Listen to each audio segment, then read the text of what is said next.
Antartika. Sebuah benua yang penuh misteri, yang menyembunyikan banyak banget rahasia. Lu tahu nggak? Nama-nama besar seperti Prince Harry, Presiden Obama, bahkan pendeta paling tinggi di Rusia pernah datang ke Antartika. Seperti yang kita tahu, Antartika itu penuh banget misteri. Dimulai dari gunung-gunung yang tersembunyi, sungai-sungai yang tersembunyi di balik es. Bahkan ada sebuah lubang yang membuat saintis pun bingung. Ada sebuah lubang es di Antartika yang membuka dan menutup di tempat yang random. Di Antartika juga ada sebuah air terjun yang diberi nama air terjun darah. Sebuah air yang kaya banget akan zat besi hingga warnanya berubah merah. Seperti yang gue bilang di episode sebelumnya, kita juga nggak bisa sembarangan datang ke Antartika. Antartika itu telah disetujui oleh hampir semua negara untuk menjadi tempat yang netral. Di sana diperuntukkan khusus untuk orang-orang yang ingin melakukan scientific research.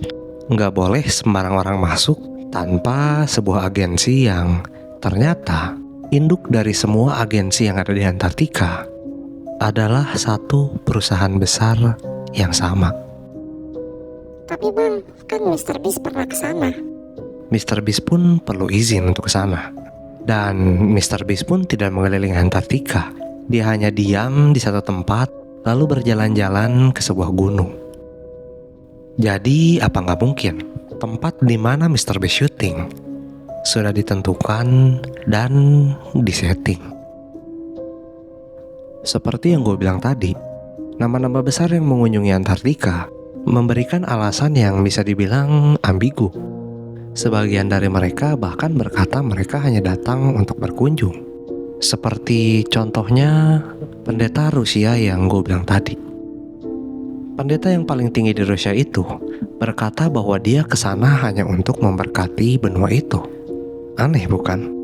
Lalu ada Prince Harry, seorang pangeran UK yang tiba-tiba datang ke Antartika dengan seorang tentara yang terluka dengan alasan mereka ingin melakukan sebuah charity event di Antartika. Bahkan beberapa orang ada yang berkata bahwa ternyata di sana tuh ada sebuah meeting yang rahasia. Sebuah pertemuan yang hanya didatangi oleh nama-nama besar yang dilakukan tanpa sepengetahuan publik. Kira-kira di Antartika ini ada apa? Kenapa mereka berkumpul tanpa memberitahu semua orang? Kenapa semua ekspedisi yang dilakukan di Antartika dihentikan tanpa alasan yang jelas? Seperti Operation Highjump yang gue pernah cerita di episode-episode sebelumnya. Operation Highjump dihentikan dengan alasan cuaca buruk. Dan operasi itu nggak dilanjutin lagi hingga sekarang. Alasan yang cukup aneh kan? Kalau cuma cuaca buruk, kenapa nggak ditunggu aja cuaca buruknya sampai selesai? Kenapa operasinya dihentikan total? Kenapa di sana banyak operasi-operasi militer yang rahasia? Ada sebuah konspirasi juga yang berkata bahwa pasukan Pak Kumis punya markas rahasia di sana. Katanya Pak Kumis ke sana dengan puluhan wanita yang alasannya nggak tahu buat apa. Kira-kira di Antartika itu ada apa sih? Sebenarnya lu bisa aja ke Antartika, tapi nggak segampang itu. Lu nggak bisa bebas di sana. Lu nggak bisa melakukan ekspedisi sesuka hati lu. Saat lu mengunjungi Antartika, lu harus dibimbing oleh salah satu agensi. Yang agensinya sendiri cukup banyak. Tapi tahu nggak sih lu, semua agensi yang ada ternyata sebenarnya hanyalah anak perusahaan dari satu perusahaan besar. Dan seperti yang lo tahu, ketika lo menggunakan agensi, semuanya diatur sama dia. Lo pergi mengunjungi tempat apa, lo pergi jam berapa, lo pulang jam berapa, semuanya diatur sama agensi itu. Jadi ya bisa dibilang lo gak bebas sama sekali. Di sana juga ada hukum yang disetujui, yang berkata bahwa lu nggak bisa datang seenaknya ke sana. Lu benar-benar harus memilih salah satu agensi yang sudah tersedia. Di Antartika ini banyak banget misteri, tapi konspirasi yang paling gue suka adalah konspirasi tentang alien. Ada salah satu fakta yang bakal gue kasih tahu sama lo sekarang. Ini bukan konspirasi dan lu bisa cari di internet. Pada tahun 1984, ditemukan sebuah batu meteor yang diberi nama Allan Hills. Meteorit itu diberi nama ALH 84001. Lu bisa cari di internet. Selama beberapa dekade, batu ini telah dipelajari. Dan lu harus tahu, batu meteor ini, adalah serpihan yang datang dari Mars. Dan ini fakta. Mars ke bumi itu benar-benar jauh. Jarak dari bumi ke Mars adalah 225 juta kilometer. Belum lagi kita mempertimbangkan rotasi dari bumi dan Mars. Jadi bayangin sama lo, kemungkinannya seberapa kecil batu itu bisa sampai dari Mars ke bumi. Mungkin sebagian dari lu gak percaya bahwa batu ini datang dari Mars. Namun ini adalah fakta yang telah dibuktikan dengan bukti. Komposisi tanah yang ada di dalam batu itu sangat-sangat identikal dengan sampel batu yang kita dapatkan dari Mars. Semuanya benar-benar mirip sehingga para saintis percaya bahwa itu datang dari Mars. Tapi penemuan batu ini sendiri bukan yang paling mengejutkan. Namun keberadaan fosil dari bakteria yang sangat tua yang ditemukan di dalam batu Mars itu. Apakah ini jadi salah satu bukti bahwa di Antartika ada alien? Ada satu konspirasi yang benar-benar menarik buat gua. Pada tahun 2018, pada bulan Juli, ada seorang wanita yang bernama Linda Moulton. Dia adalah seorang jurnalis yang berasal dari Amerika. Dan pada saat itu, ada seorang pria yang menawarkan dia sebuah informasi rahasia dari Antartika. Jurnalis itu pun akhirnya tertarik. Dan akhirnya jurnalis itu memulai interview. Interviewnya kayak gini. Gue bakal translate buat kalian, tenang. At that time, my rank was First Lieutenant Commander, Naval Special Operations. We were inbound the southeast coast of Antarctica. We were dispatched for, unofficially, was a research reconnaissance mission. Officially, it was to find a certain individual, obtain any information, and bring it back. What was the date? August 2003. Pada saat itu, pria itu mengaku bahwa dia telah menemukan semacam bangunan yang berbentuk pentagon. Dan dia mengaku bahwa dia telah memasuki bangunan itu. The very top of the first structure that we entered, there was almost 18 feet poking from the ice. The rest of it was hidden under the ice. Each door was the same, anywhere from 18 feet thick to around 30 feet thick. And even though these doors were that thick and that heavy, you could take one finger and push them and they would open. There was no resistance whatsoever. The outside temperature was at least 40 degrees below zero. Once you stepped inside these structures, the temperature was an ambient 68 to 72 degrees. What about the ceilings, hallways, floors? It was lighted from the inside, but we could not find the source of light. It was a lime green in color. The walls were lined with what I call hieroglyphics, but nothing of hieroglyphics that I've ever seen in my life. Apa mungkin sebenarnya di Antartika ini ada alien? Tahu gak sih lu? Di Antartika katanya ditemukan sebuah monster. Hari Minggu, tanggal 14 Februari tahun 2021. Pada hari itu ada seorang user dari sebuah forum yang namanya 4chan. Di sana dia membuat sebuah postingan dari apa yang ditemukan oleh ayahnya waktu ayahnya ditugaskan di Antartika. Pada saat itu sedang ada sebuah perdebatan di 4chan. Perdebatan itu dimulai karena ada sebuah Google Earth image atau gambar dari Google Earth yang menunjukkan seperti ada sebuah laba-laba raksasa yang hidup di Antartika. Di tengah perdebatan yang sedang memuncak itu, seorang user yang bernama Son of Antanon ini akhirnya membagikan kisahnya. Kisahnya kayak gini. Ayah saya adalah seorang dokter.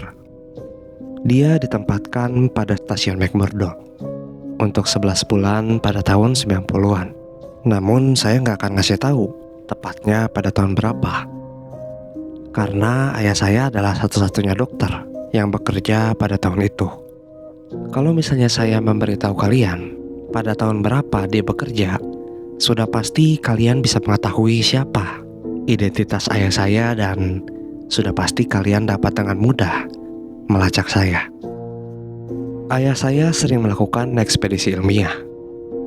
Dan pertama-tama ada hal yang harus saya kasih tahu sama kalian.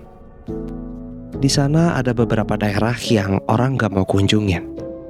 Bukan karena daerah itu beracun atau di sana esnya gampang hancur atau ya alasan lain. Tapi karena suatu alasan mereka ya gak mau ke sana. Ketika ya saya menanyakan alasannya kenapa pada seorang peneliti yang sudah bekerja di sana selama 10 tahun, muka dari peneliti itu tiba-tiba menjadi pucat dan berkata kepada ayah saya untuk menutup mulutnya. Daerah itu berada 48 km ke selatan dan 10 km ke timur dari stasiun McMurdo. Sebuah daerah yang orang-orang gak mau banget kunjungin, sampai-sampai orang-orang rela memutar 8 km lebih jauh daripada ke daerah itu. Akhirnya user itu pun memberitahu bahwa di sana ada sebuah monster berkaki 5 yang bisa dibilang mirip laba-laba. Dia berkata bahwa makhluk itu hanya berkeliaran pada malam hari atau pada saat badai salju. Dan dia pun berkata bahwa orang-orang militer yang ada di sana sudah banyak banget yang melihat makhluk atau monster itu. Ketika ayah dari user ini berusaha untuk mencari tahu sebenarnya apa yang terjadi, atasannya memanggil dia ke kantor atasannya. Dan di sana atasannya marah pada ayah dari user ini. Dia diteriaki dan diancam akan dipecat sambil berkata, "Kita gak butuh orang-orang pintar kayak lo." Atau dengan kata lain mereka berkata bahwa mereka gak butuh orang-orang yang pengen tahu sama rahasia yang mereka umpetin. Pada satu hari ayahnya dipanggil untuk merawat seorang pria. Seorang pria yang dia gak kenal sama sekali dan seorang pria yang dia gak pernah ketemu sebelumnya. Pria itu punya beberapa luka yang sangat dalam. Pria itu terlihat delusional dan pria itu mengatakan banyak hal. Hal pertama yang pria itu katakan adalah, "Saya kira mereka telah mati karena mereka sudah beku." Setelah beberapa saat, akhirnya pria itu pun berkata seperti ini, "Kita telah melepaskan mereka." Awalnya sang ayah berpikir bahwa luka yang dia terima adalah karena dia tersandung lalu terkena batu. Tapi saat dia merawat luka tersebut, lukanya benar-benar rapih, serta tidak ada serpihan batu di dalam lukanya. Pria yang dirawat tersebut akhirnya terlihat sangat panik. Dia berteriak, kata "kita melepaskan mereka" berkali-kali. Sampai para penjaga yang melihat proses perawatan dia menutup mulutnya dengan paksa. Setelah proses perawatannya selesai, dia dikawal kembali ke kamarnya dan dikunci di sana. Dia dikunci sampai di satu titik dia nggak bisa menemukan pria yang dia rawat tadi. Ayahnya pun bercerita padanya pada satu malam, Dia sedang pergi bersama koleganya atau teman kerjanya. Tiba-tiba dia menabrak sesuatu dengan mobilnya. Dan saat dia keluar, dia melihat sebuah makhluk yang bentuknya seperti laba-laba, yang ukurannya sekitar seperti anjing bisa dilihat. Saat dia ingin mencari tahu makhluk apa yang dia lihat ini, teman kerjanya ini langsung menarik dia ke mobil dan berkata, kejadian ini nggak terjadi dan jangan kasih tahu kejadian ini ke siapapun. Setelah user yang bernama Son of Antanon ini menceritakan semuanya, akhirnya orang-orang pun meminta bukti dari kebenaran apa yang dia bilang. Setelah beberapa lama akhirnya dia pun mengirimkan bukti-bukti bahwa ayahnya pernah bekerja di Antartika. Sang user pun akhirnya merespon dengan mengirimkan bukti-bukti seperti sertifikasi dan semacamnya. Sang ayah pun menceritakan bahwa dia telah menerima banyak sekali mayat-mayat yang dikirimkan ke dia untuk dijahit ulang, agar bisa dikembalikan ke tempat asal mereka dan dikembalikan kepada keluarganya. Anehnya, banyak dari mayat-mayat ini yang memiliki luka sayatan seperti dicakar. Beberapa dari mayat itu juga terlihat banyak sekali luka gigitan. Luka cakarannya juga bukan berbentuk seperti luka cakaran dari serigala, namun cakarannya terlihat seperti satu kuku yang sangat besar.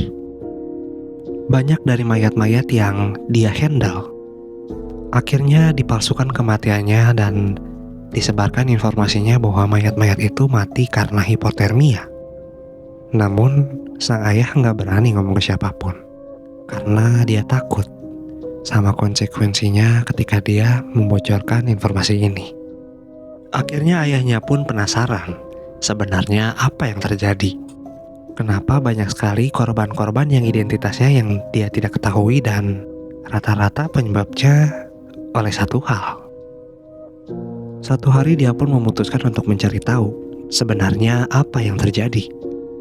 Satu hari dia menunggu sampai atasan dia pergi, lalu dia menyelinap masuk ke dalam ruangan atasannya secara diam-diam. Di sana dia berkata bahwa dia melihat ratusan dokumen tentang eksperimen. Eksperimen yang bertujuan untuk menciptakan sebuah binatang yang bisa digunakan dalam perang. Sampai satu hari, sang ayah itu pun ketahuan dan akhirnya dipecat. Jadi apakah cerita ini hanya karangan? Atau mungkin sang user dan ayahnya tahu sesuatu? Gimana menurut lo? Coba tulis di kolom komentar.